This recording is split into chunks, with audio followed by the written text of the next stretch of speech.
Rudy Sall pour le groupe UDI. Oui, Monsieur le Président, Monsieur le rapporteur, je tiens tout d'abord à féliciter le rapporteur pour le travail qu'il a accompli pendant toute cette période préparatoire à l'examen du projet de loi de refondation de l'école en séance publique. C'est un travail important qui a été souligné et je tiens moi-même à le dire.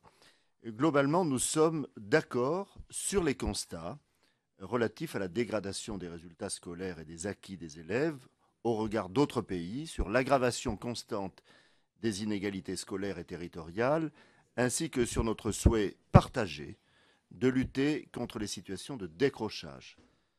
Soulignons toutefois que ce phénomène n'est pas récent. Cela fait 30 ans que ça dure, contrairement aux affirmations de Madame Faure. Et ici, il n'y a pas des députés qui aiment l'école et d'autres qui ne l'aiment pas. Nous aimons tous l'école. Les gouvernements successifs ont tous fait des efforts avec leurs succès et leurs échecs. Et d'ailleurs, je l'ai dit, au ministre de l'Éducation nationale, il connaîtra dans ce domaine aussi ses propres succès et ses propres échecs. Alors arrêtons la caricature si on veut travailler sérieusement à l'Assemblée nationale sur ce sujet qui me paraît très important. On peut également dégager 4 axes consensuels. D'abord, sur la priorité donnée aux primaires pour prévenir au plus tôt les difficultés, sur la formation des enseignants et des personnels d'éducation avec une entrée progressive des enseignants dans le métier, sur la formation de l'élève au-delà de la seule instruction, enseignement moral, civique, éducation artistique et culturelle, et sur l'instauration d'un parcours d'orientation afin d'éviter l'orientation subie.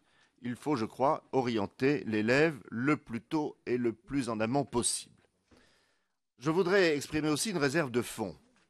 On a l'impression que cette réforme ne tient pas suffisamment compte de l'environnement dans lequel on se trouve. Les élèves vivent dans un contexte qui a évolué au fil des décennies et qui a influencé leur comportement. Le rapport reste muet sur ces transformations profondes qu'ont subies certaines des conditions fondamentales de l'éducation. Je pense en particulier à la grande fragilisation des structures familiales et des relations intergénérationnelles, à l'importance croissante des dispositifs périscolaires et, à leurs limites, au règne du consumérisme et du zapping médiatique. Tout ceci n'est pas pris en compte et je le regrette et nous savons que cela a une importance. Je voudrais aussi formuler des critiques. Tout d'abord, on peut saluer la réforme de la formation initiale prévue avec les SP, même si, et j'ai eu l'occasion de le dire au ministre de l'Éducation nationale, le dispositif reste flou. En revanche, pour la formation continue, nous n'avons rien de concret permettant de crédibiliser des déclarations d'intention et rien non plus sur les moyens. Sur le numérique, l'absence de référence à une formation critique des jeunes aux médias et à l'information et la focalisation sur les seules dimensions fonctionnelles de l'introduction du numérique à l'école, à la fois comme outil et comme ressource, me semble un peu dangereux. Ce texte porte une vision quasi industrielle, sans finalité culturelle et citoyenne. Il n'y a rien non plus dans le projet de loi qui ne traite de l'éducation prioritaire ni de la mixité sociale, sinon de façon tout à fait incidente. Par ailleurs, on parle de l'enseignement moral. Attention à ce qu'il ne devienne pas un enseignement doctrinal.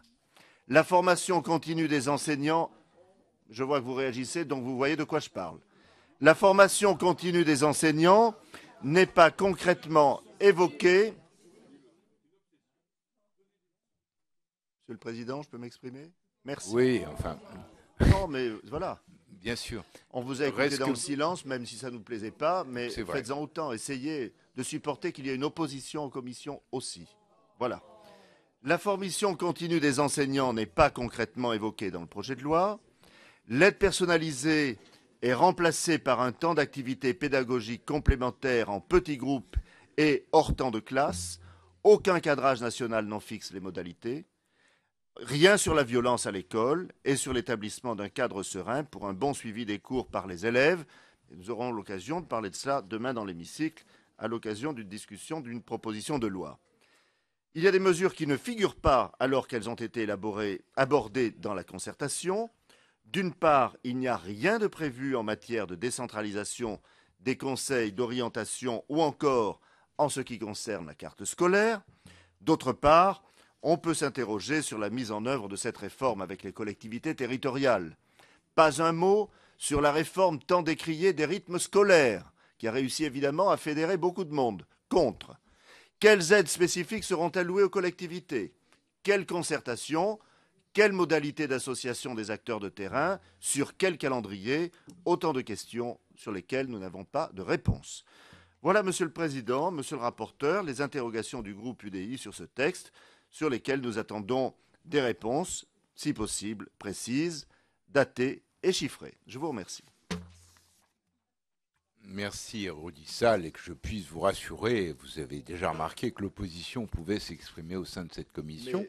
Mais c'est vrai qu'il y a un il y a un principe assez classique qui fait que, effectivement, on peut, par ses propos, susciter la réaction de ses collègues, voilà.